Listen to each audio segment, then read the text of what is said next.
Salam dostlar, bu gün sizlerle birlikte evini tanıtacağım. Topla oynayaq, çöldə çıxıb oynayaq. Hər şey evlərik. Ama üzümü tabii ki de göstermeyeceğim. Çölə çıxırıq şimdi. İşte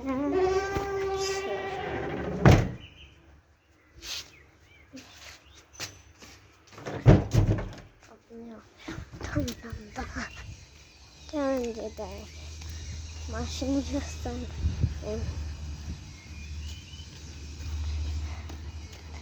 Bugün sizlerle birlikte bununla dondurma atıcımı oynayacağız. Gelin. Birinci bir tane böyle şey aldı.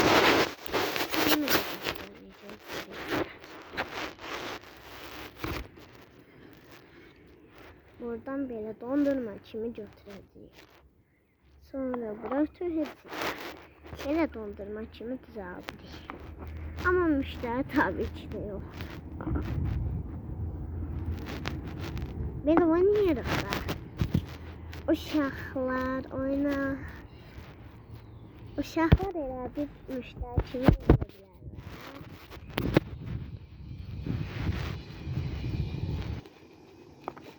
Ama ben yine dondurması oynamak isterim. İsterseniz igrada oynayabiliriz.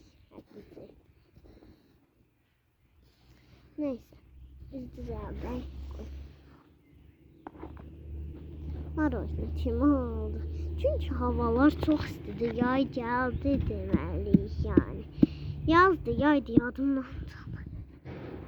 Çünkü şu an oynayaq. Bir ev düzəldəyinə dostlar. Like atın, nə olar ki, mən heç abonem də yoxdur. Biraz sıxılıram belə.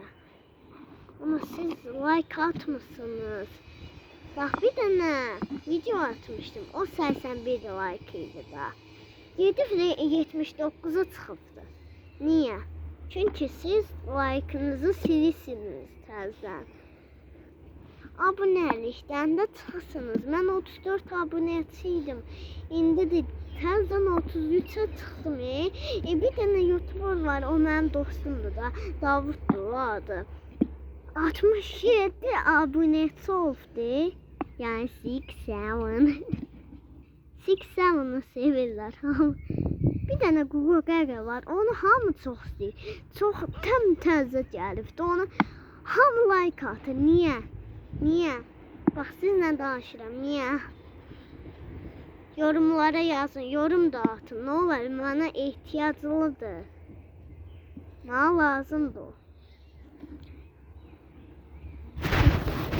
Mənim belə tutanım.